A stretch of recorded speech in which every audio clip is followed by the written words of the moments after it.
ये चिट्ठी हरियाणा के गृह मंत्री अनिल विज ने लिखी है। पिछले कई दिनों से सोनाली फोगाट का परिवार हरियाणा सरकार से सीबीआई जांच की मांग कर रहा है।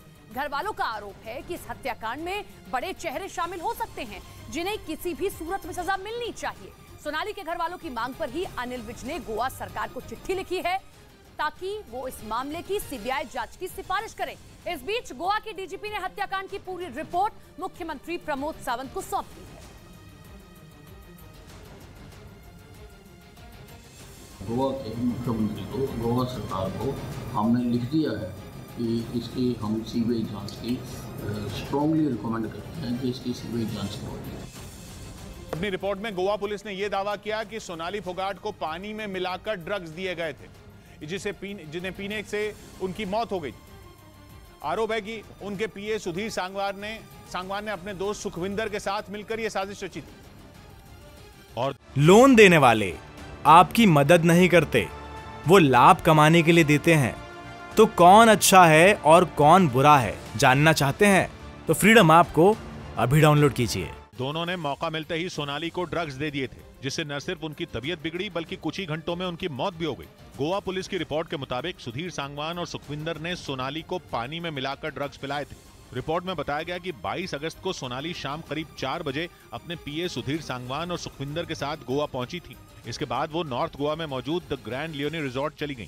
गोवा पुलिस के मुताबिक होटल से सोनाली रात करीब 10 बजे कर्लीज क्लब पहुंची और इस दौरान सुधीर सांगवान और सुखविंदर भी उनके साथ थे। आरोप है कि कर्लीज क्लब में ही सुधीर ने सुखविंदर के साथ मिलकर पानी में ड्रग्स मिलाया और फिर जबरन सोनाली को पिला दिए, जिसका एक सीसीटीवी वीडियो भी सामने आया, जिसमें सुधीर जबरदस्ती सोनाली के मुंह में बोतल लगाता दिखाई दे रहा है।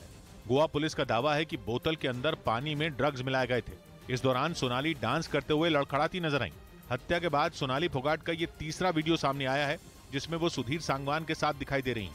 पहले वीडियो में वो काले रंग की ड्रेस पहनकर सुधीर और सुखविंदर के साथ क्लब में डांस करती दिखाई दी थी, जबकि दूसरे वीडियो में सुधीर लड़खड़ाती हुई सोनाली को सहारा देकर ले जाता नजर आया था। इस वीडियो में सुखविंदर भी पास में खड़ा दिखाई दिया था। और अब तीसरे वीडियो में सुधीर सोनाली को जबरन कुछ पिलाता दिखाई दे रहा है। दावा किया जा रहा है कि सोनाली फोगाट हत्याकांड से जुड़े ये तीनों वीडियो कर्लीज क्लब के ही हैं, जहां सोनाली को साजिश के तहत ड्रग्स दिए गए थे। पुलिस के मुताबिक ड्रग्स देने के बाद रात करीब 2:30 बजे सोनाली फोगाट की तबीयत खराब होनी शुरू हुई थी, जिसके बाद सुधीर उन्हें बाथरूम ले गया था, जहां सोनाली को कई उल्टियां हुई। पुलिस का दावा है कि रात करीब 2 घंटे तक सोनाली वॉशरूम में ही थी। उनकी हालत इतनी बिगड़ चुकी थी कि वो अपने पैरों पर खड़ी तक नहीं हो पा रही थी। बाद में 23 अगस्त सुबह करीब 6 बजे सुधीर और सुखविंदर उन्हें किसी तरह बेहोशी की हालत में कर्लीज क्लब से होटल लेकर पहुंचे और फिर सोनाली फोगाट को पास के ही अस्पताल पहुंचाया गया, जहां उनकी मौत हो गई थी। बाद में उनके घर वालों की शिकायत और पोस्टमार्टम रिपोर्ट आने के बाद पुलिस ने सुधीर और सुखविंदर को गिरफ्तार कर लिया और पुलिस सूत्रों का दावा है कि पूछताछ में दोनों ने सोनाली को ड्रग्स देने की बात कबूल कर ली थी। पुलिस के मुताबिक सोनाली को पानी में मिलाकर ड्रग्स दिए गए थे, जिन्हें सुधीर ने होटल कर्मचारी दत्त प्रसाद गांवकर से मंगवाया था। ड्रग्स के लिए सुधीर ने उसे 7,000 और इस काम के लिए इसे अलग से 5,000 रुपए दिए थे। जांच के दौरान पुलिस ने लेडीज टॉयलेट से ड्रग्स भी बरामद कर लिए थे, जिन्हें बोतल में छिपाया गया था। इसके बाद दोनों के खिलाफ एनडीपीएस एक्ट के तहत भी केस दर्ज कर लिया गया। इस मामले में सुधीर और सुखविंदर और दत्त प्रसाद गांवकर के साथ 5 लोग गिरफ्तार किए जा चुके हैं।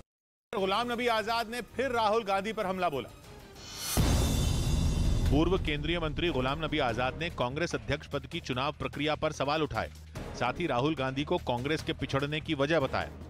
जब से राहुल जी को उन्होंने आगे बढ़ाना रहा और रिजल्ट 0 आने लगे। कांग्रेस नेता तारिक अनवर ने राहुल गांधी का बचाव किया और गुलाम नबी आजाद को नसीहत दी कि उन्हें पार्टी में रहते हुए इन मुद्दों पर बात करनी चाहिए थी।